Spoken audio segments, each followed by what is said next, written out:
मैदा छान कर इसमें नमक और तेल शामिल करके मिक्स कर लें। पानी डालकर नरम आटा गूंद लें। एक प्याले में तेल लगाकर आटा इसमें निकाल कर ढककर 30 मिनट के लिए रेस्ट दें।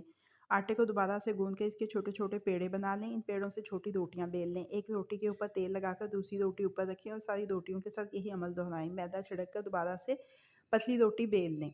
गरम तवे के ऊपर चंद सेकंड के लिए पकाएं। साइड तब्दील करके ऊपर वाली रोटी उतार लें। यही अमल दोहराते जाएं।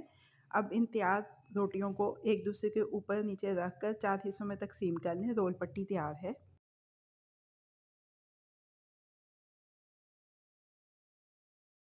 पतीली में तेल गरम करें। प्याज डालकर गुलाबी माइल होने तक पकाएं। लहसुन अदरक का पेस्ट और टमाटर शामिल करके अच्छी तरह से मिक्स कर लें। टमाटर नरम होने तक पकाएं। उबला और रेशा किया हुआ चिकन शामिल करें।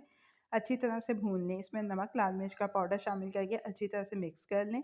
चिकन की यखनी शामिल करके ढक्कन लगाकर इतनी देर तक पकाएं कि पानी खुश्क हो जाए। अब इसमें सब्ज़ प्याज, सब्ज़ मिर्चें, ज़ीरा powder, chilli sauce, soya sauce शामिल करके मिक्स कर लें। ढक्कन लगाकर 1-2 मिनट मज़ीद पकाएं। चूल्हा बंद कर लें। इसको ठंडा कर लें। रोल पट्टी में फिलिंग डालकर रोल बना लें। गरम तेल में फ्राई करके किचन टॉवल पर निकाल लें। मज़ेदार चिकन रोल तैयार हैं। सर्विंग प्लेट में निकाल कर टमाटो केचप के साथ सर्व करें।